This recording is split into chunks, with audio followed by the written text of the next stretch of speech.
Welcome to another Friday IELTS live webinar where we're going to be talking about how you can avoid the most common mistakes when it comes to preparing for the IELTS exam. But before we get started, I just want to welcome you, and I hope that you'll let me know where you're watching from and make any comments or ask any questions that you would like to during the course of this lesson. If you are watching on YouTube, I would encourage you to subscribe to this channel and check out some of the other videos and lessons that are available. There's over 150 different lessons to do with everything that you can imagine when it comes to IELTS, and we'll probably answer any question you have or any concern when it comes to your IELTS preparation. If you're watching on Facebook, I want to welcome you as well. So don't hesitate to ask your questions or let me know where you're watching from as we go through this lesson today. If you're watching on the replay, you can still add your comments and questions, and I'll be sure to respond. So let's get started. And today we're going to be talking about mistakes, the 5 most common mistakes that test takers make when it comes to not just doing the test on test day, but the days and weeks and months leading up to the test as you are preparing. And the thing about mistakes is that we all make them. We all make mistakes. And the important thing is how we're going to react to them. So if you've taken the test before and didn't get the score you need, maybe it was because you made one of these mistakes. So hopefully this will be helpful today to help you avoid making these mistakes again, because the most important thing about mistakes is that we learn from them and we don't make them again. We don't have to repeat them. If you're just beginning on your IELTS journey and just starting to prepare, maybe this will help you avoid making some of these most common mistakes. So whatever your situation, if you've made mistakes in the past, don't be discouraged, don't be disappointed. Just refocus and make sure that they're not repeated. And if you're just beginning, and maybe you're feeling a little anxious or worried about your preparation, this lesson can be really helpful because it will just help you avoid making some of these common mistakes. So let's get started and talk about what I think is probably the most common mistake that test takers make when it comes to the IELTS exam, and that is you book your test too soon. It's simply a matter of you're not ready. You're not fully prepared for what's ahead of you, and this can really be avoided by making sure that you know how much time it's going to take you to prepare, what the challenge really is when it comes to the IELTS exam. And I can tell you, just from statistics about the IELTS exam, that over 50% of test takers don't get the score they need on the IELTS exam. And it is because they're not fully prepared. As a matter of fact, the average score for most test takers on their first attempt is 5.5.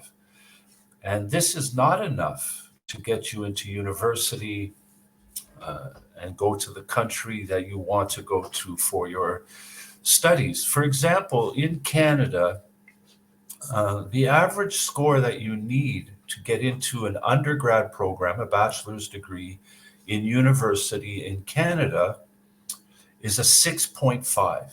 And that has to be your minimum score in each section, or at least a minimum of 6 with an overall band score of 6.5. So unless you know and you're confident that on test day you'll get this score, you'll end up disappointed and discouraged when you get your results. When it comes to the general exam, a 5.5 might be enough. But when it comes to immigration or permanent residence, the way the IELTS exam works is that you actually get more points towards immigration and permanent residence depending on your score. So maybe a 5 band score is enough. But if you can raise it to 5.5 or 6, it'll just be in your favor when it comes to your application for permanent residence. So the idea is to make sure before you book your test that you know exactly what you need to get. An undergrad program, again, is 6.5, but maybe if you're coming to a graduate program, you'll need a 7 or a 7.5. And if you're going to a professional institution, it will depend on the requirements of that institution. So you have to make sure you do your research, you do your homework, and you know the score you need. And don't book your test until you're confident that that's the score that you can achieve on your exam. See, what happens is most people underestimate the challenge that they're facing when it comes to the IELTS exam. Now, the IELTS exam is not easy, and it's not just something that you can expect to score well on because you think your English is good enough, and we're going to talk about that in a minute. But really become well informed and understand the challenge that you're facing and what you need to do to get the score you need. Don't underestimate this. It is a challenge, but you're up to the challenge if you're fully prepared. One of the ways that I can help you with your preparation is just to simply subscribe to my YouTube channel. On my YouTube channel, you'll find over 150 videos, every question type, every section of the IELTS exam, even things to do with your mindset and making sure that you are feeling confident on test days. So don't hesitate to subscribe and discover everything that you need to know about the challenge that you're facing in the IELTS exam. Don't underestimate what's ahead of you. And on the other hand, sometimes we overestimate our abilities. We think that our English is good enough. We think that we can handle the different question types and sections that we're going to face on the IELTS exam without even really knowing what they are. So don't assume anything.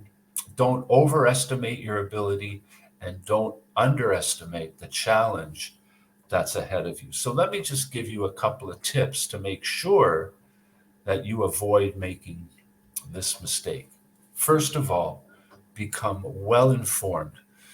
Make sure you know everything there is to know about the IELTS exam. Make sure that you know every different type of question that you're going to face in the reading sections and the listening sections, and become totally familiar and have no doubts in your mind as to what's required, the strategy and the techniques for answering that type of question.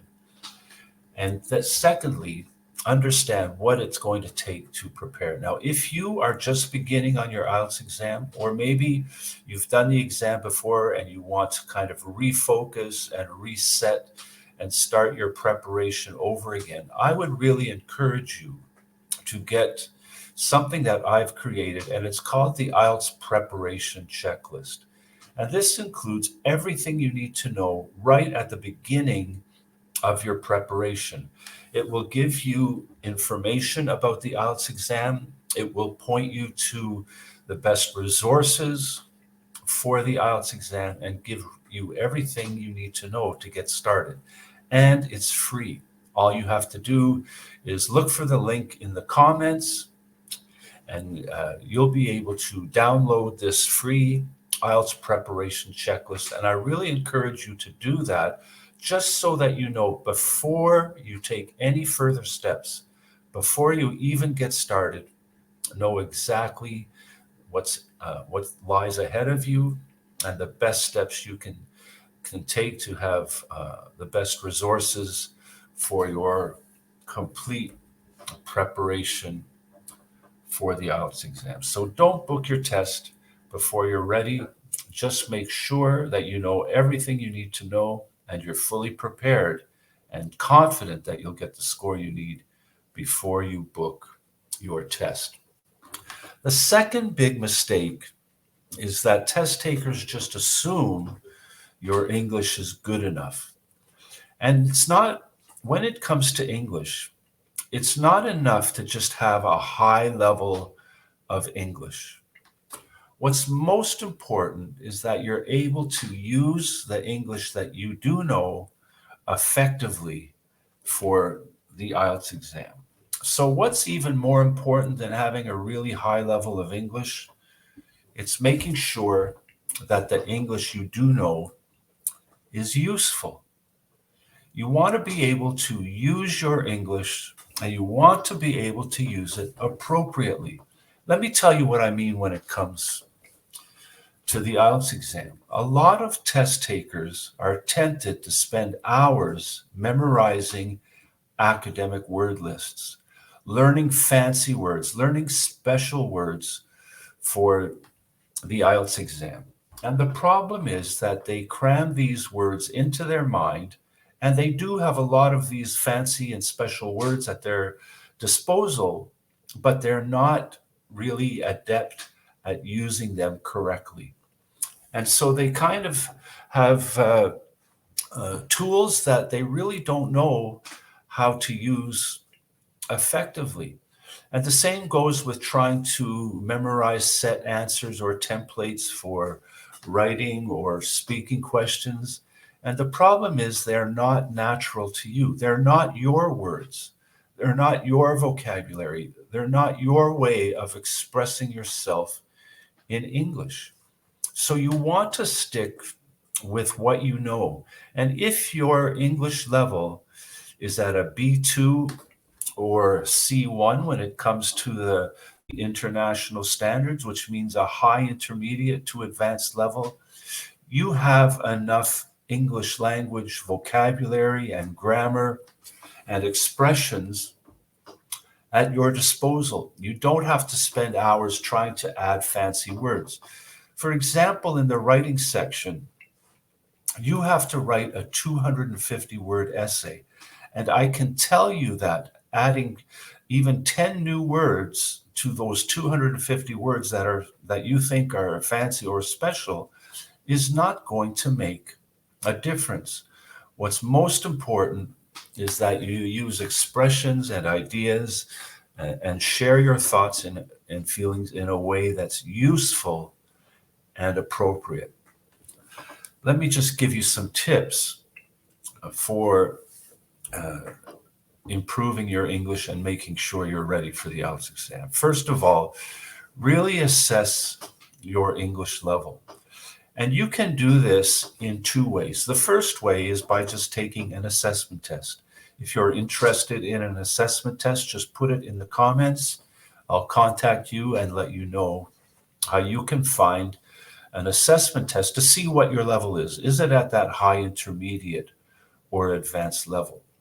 But the better way is to assess your level on a daily basis and even give yourself some self-feedback. So I would encourage you to just spend at least 5 to 10 minutes every day writing in English, writing out your thoughts and your ideas and your opinions in your own words, with your own phrases, and then a couple of days later, go back and read what you've written and just assess yourself. You'll be able to tell if you expressed yourself the best way possible with what you know.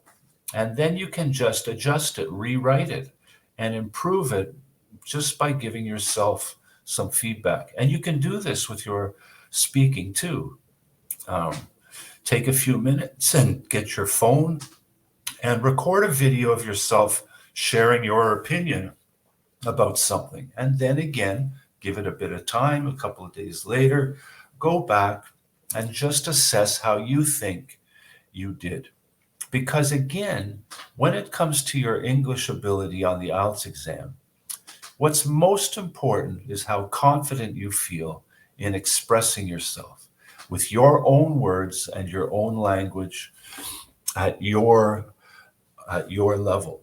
You don't want to have anything artificial about it. You don't want to be trying to use somebody else's words, somebody else's ideas, or somebody else's thoughts. So when it comes to assessing your English level, assess your level and improve your English, not by adding somebody else's words, phrases, thoughts, or ideas to your English language ability. Now let's go on to the third mistake that some people make, and this is just assuming or thinking that the IELTS is just another test. One thing about the IELTS exam is it is unique. There aren't a lot of other tests that are structured and formed the same way. There are some question types that I've seen in the IELTS exam that I have not seen in any other exams that I've taken throughout my academic career, whether it was in high school or my bachelor's degree or my graduate studies. There are question types on the IELTS exam that are unique. So maybe you are good at exams and you are good at test taking, but just understand that there are some things that are unique to the IELTS exam. And there are some different skills and strategies that you need to use that maybe you've never used on another exam before. So again, don't underestimate the challenge that's ahead of you. There are things that you need to understand that are unique and the skills and the strategy for the IELTS exam. So here's the best way to get started right from the beginning of your IELTS preparation. Do a complete practice test. See what it's like to do a complete practice test. You'll be able to see your scores in the reading and the listening sections. You'll be able to understand how you did in writing and speaking. And then once you see where you are at the beginning, now don't be discouraged or disappointed. This is even before you've begun your in-depth preparation and practice for the IELTS exam. Just understand where you are now with your first practice test, and only do one practice test. And don't do another one for a few weeks or even a couple of months after this. And once you see where you are now, you can begin to set your expectations, and they will be realistic, and it will give you a better idea of what's involved for your preparation. The types of questions that you'll have to learn more about, the kinds of questions that you struggled with more than others. And on the good side, you'll discover there are some question types that you're already quite adept at answering effectively. But start off by just doing a practice test and then see where you need to go from there. And this leads me to the next point that I think is so important when it comes to the IELTS exam. Don't study instead of practice. This is a big mistake. The IELTS exam, as I just mentioned, is about understanding the skills and strategy you need for the different question types and tasks on the IELTS exam. You don't have to have any prior knowledge of any of the topics. You don't have to be an expert in any of these topics. So studying and trying to understand different topics that you think will come up on the IELTS exam is not going to really benefit you as much as you think, because the topics on the IELTS exam are everyday common topics. Topics like talking about your family, or diet and nutrition, or climate, the weather, or technology, social media, and the internet. They're things that you come across and experience in your day-to-day life. And all you have to do is to be able to share your thoughts and ideas and opinions about these things when it comes to writing and speaking. And when it comes to reading and listening, it's about identifying the key information that you need to specifically answer questions. And this comes with practice, not studying to gain knowledge. And especially, as I've already mentioned, studying academic word lists or memorizing essay templates. This is not going to help you score well in the IELTS exam. So you don't need any special knowledge of any topic ahead of time. And again, you don't need any fancy vocabulary or words or phrases that are going to be automatic score boosters, if you want to think of it that way. Just understand that getting the score you need on the IELTS exam comes with practice, practice, practice. If you want to learn how to play the piano effectively, you don't study a book about pianos. You sit down at the piano and you practice. If you want to be a good soccer player, again, you don't go on the internet and search for information about soccer. You just go out and start kicking the ball around until you become very good at it. This is how you approach the IELTS exam. It's about practice instead of studies. So when it comes to practice, the IELTS exam is a timed exam. Everything has to do with time. In the listening section, it's a 30-minute test, and you are limited to answering while the recording is playing. In the reading section, you have 60 minutes to answer 40 questions from 3 different texts. It's time management that's so important. In writing, you have to write 2 essays, one for 150 words and one for 250 words. And you have to be able to do this in 60 minutes. In the speaking section is only 15 minutes long, but right in the middle of that, you have to give a 2-minute talk. And the key to this is, first of all, as you begin your practice, first of all, don't worry about time. Focus on increasing your skill.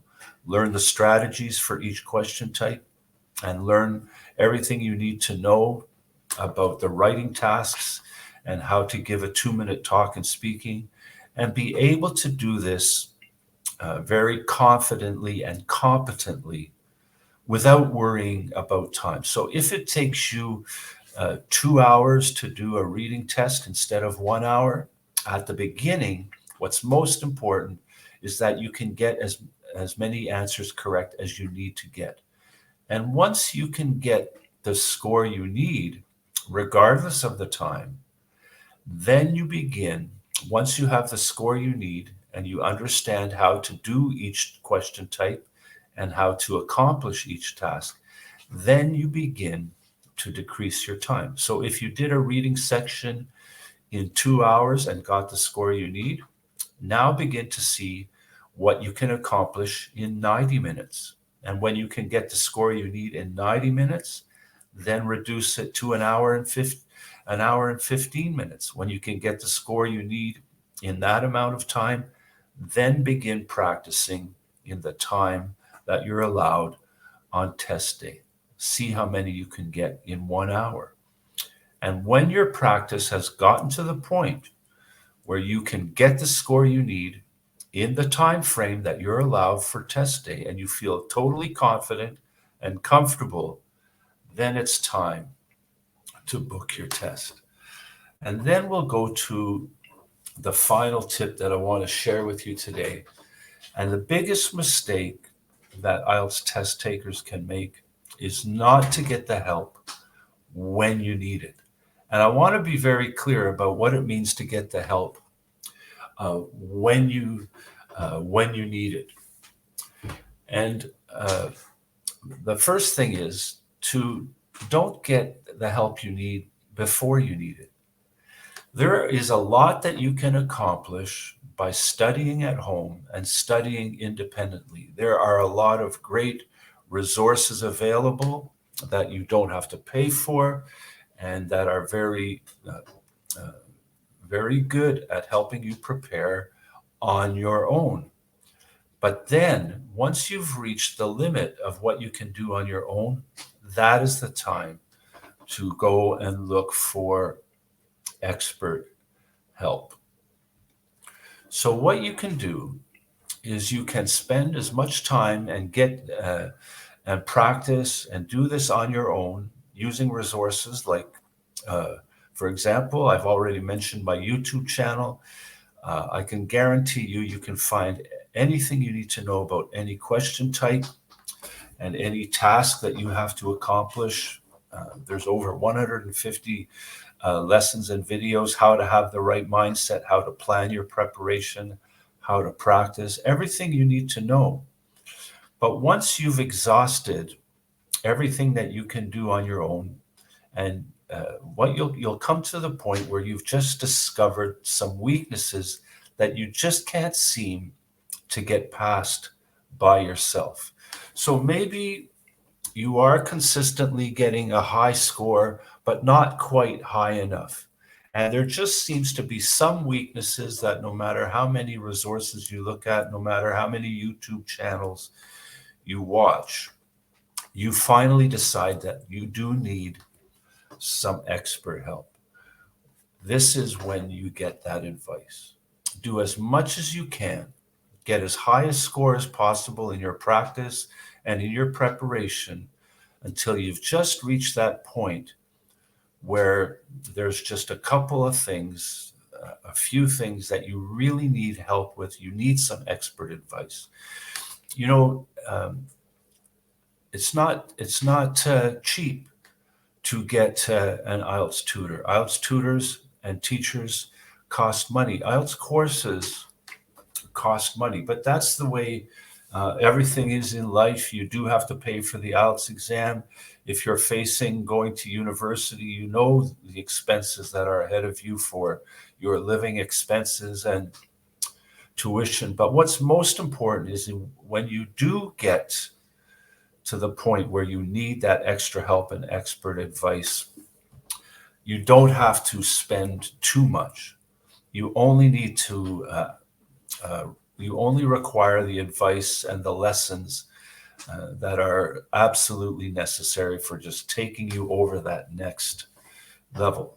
So I would even encourage you, even though I'm an IELTS teacher and this is how I make my living, I would encourage you to do as much as you can so that when you do ask for that expert advice, you know exactly what you're asking for. You know exactly what you need. And this benefits not only you, but it benefits the teacher or the expert because they can focus their lessons and the advice they give you on knowing exactly what you need because you're able to share this with them. And if you feel you've reached this point, and often uh, this is uh, this is the point where people will contact me.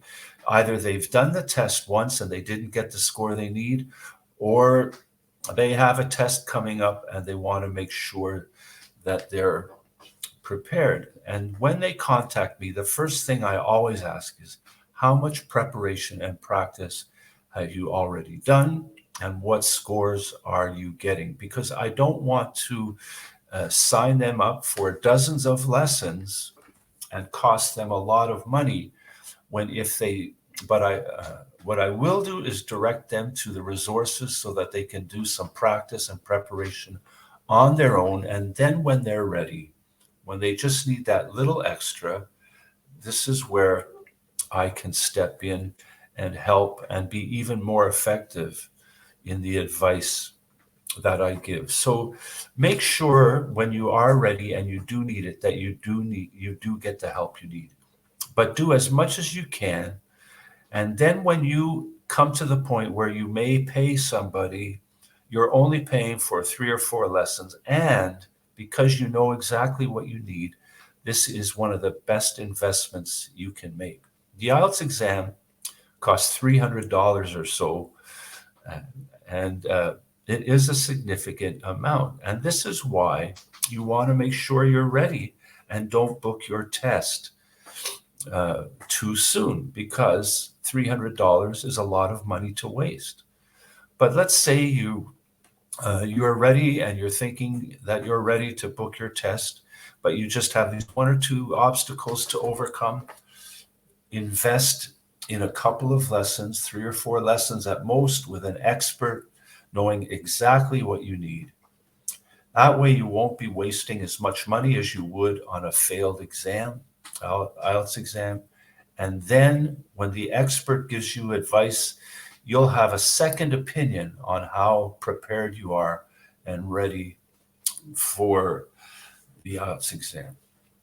So I hope that you found this helpful. I want to encourage you to continue to work towards and know exactly the challenge you're up against. Again, I just want to remind you that I do have a free preparation checklist available if you're just beginning your IELTS preparation, or maybe you have made some of these mistakes and you want to make sure you don't make them again. I would really encourage you to hit the link in the comments and get this free preparation checklist, and allow me to help you in this way. And don't hesitate to subscribe to this YouTube channel, because you will find everything you need to do as much as you can before you have to go looking for extra help. And if it does come to the point where you feel you've accomplished everything you can in your preparation and you still have a couple of more things that you need to overcome, contact me by email. My email address is in the comments as well. And all the best on your journey as you continue to prepare for the IELTS exam.